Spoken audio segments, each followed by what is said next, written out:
Das Wort hat jetzt für die Fraktion der EFD Herr Farage. Well, Mr. Barroso, not just you, but the entire unelected government of Europe had a chance perhaps for our citizens to reflect on where the real power lies in this union. I've listened to you for nearly 10 years. Full marks for consistency. You know, you're a man that likes fixed ideology. You probably picked it up when you were a communist or Maoist or whatever you were.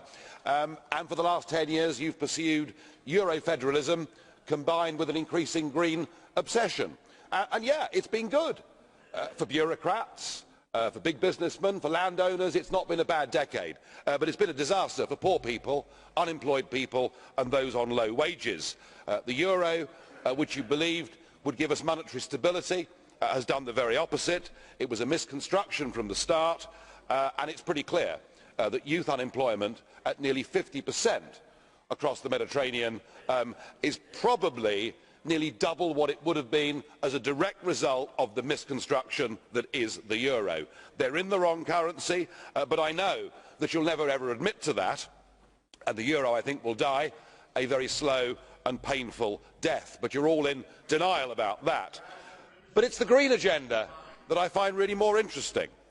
You keep telling us that climate change is an absolute top priority, and you've been greeted with almost hysteria in this place over the last 10 years. Well, those of us that have been sceptical about this have been mocked, derided, called deniers.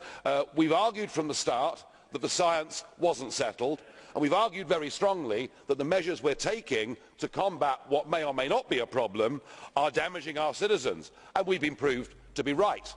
Tens of millions forced into fuel poverty, manufacturing industry being driven away because, of course, our competitors in China and in America are going for cheap fossil alternatives, and, of course, wind turbines blighting the landscapes and seascapes of Europe. And still today you go on about green growth. Well, the consensus is breaking behind you.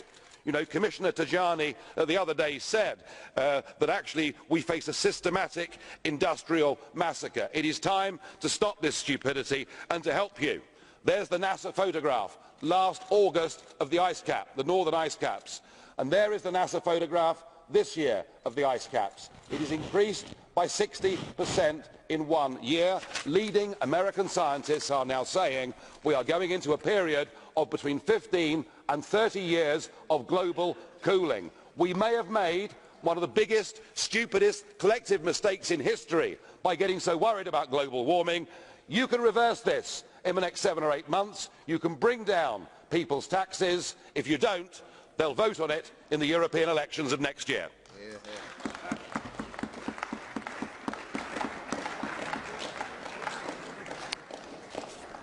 So, erwartungsgemäß habe ich wieder jede Menge Blue Card Anfragen hier, aber Kolleginnen und Kollegen, klar, ne? Ich kann das auch hier wieder nur nach Eingang. Wer sich zuerst gemeldet hat, kommt zuerst dran. Frau Jaakonsaari, ich weiß aber, das war der Herr Leichtfried. Tut mir leid. Da müssen Sie heute Abend fraktionsintern sich streiten. Oder Herr Leichtfried, Sie treten für Frau Jaakonsaari zurück. Gentlemen? Ja? Ja, Sie möchten. Bitte, Herr Leichtfried. Ich habe alles versucht, Lisa. Ich kann es nicht. Tut mir leid. Bitte.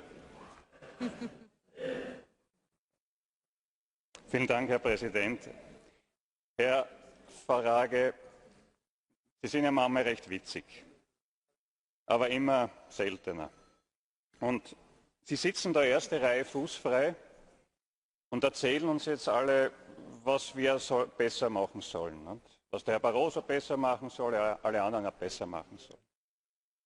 Aber was haben denn Sie in dieser Zeit gemacht, seitdem Sie im Europäischen Parlament sind? Sie haben keinen einzigen Bericht eingebracht. Sie waren nie Schattenberichterstatter. Sie haben nie eine Opinion gemacht. Das Einzige, was Sie immer gemacht haben, ist herumzuquatschen.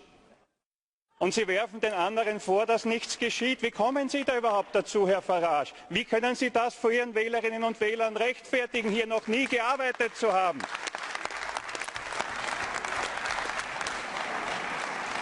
Oh no, I'm sorry, old son. I haven't accused you of not working.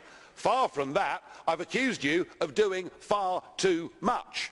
And actually, collectively in this House, forming a consensus, and I'm going to come back to this green agenda. You all formed the view that carbon dioxide emissions were leading to rapid global warming and that it was the greatest crisis that's ever faced mankind, and therefore we had to start taxing carbon. There has been no global warming, sir, for 20 years. The ice caps have grown significantly over the last 12 months, and I'm making a positive proposal that would put back into work tens of thousands of people, and I'm saying let us scrap these climate levies and let's see where the science goes over the course of the next few years. I can't think of a more positive thing that's been said in this House this morning.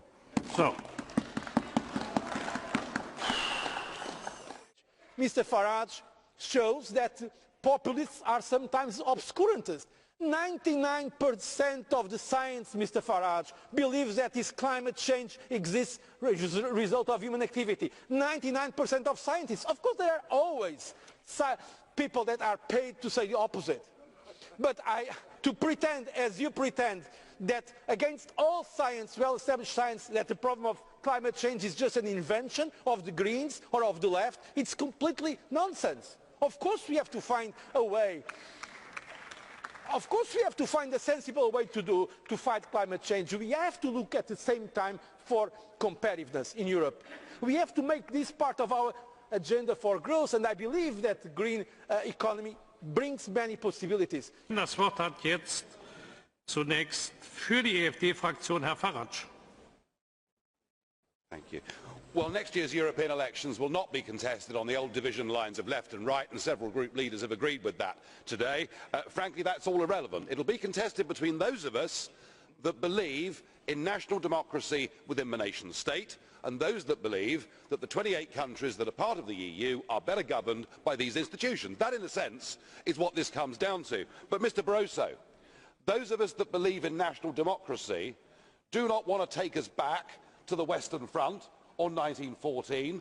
Those of us that believe in national democracy will say to you it is a healthy assertion of identity, but it also shows a deeper understanding of why the problems of Europe were caused in the past. It is democratic nation states in Europe that are stable, that will not go to war with each other, and I'd remind people, without the vote in the House of Commons 2 weeks ago, we would now be at war in Syria. What better proof can there be that nation-state democracy can be a force for good?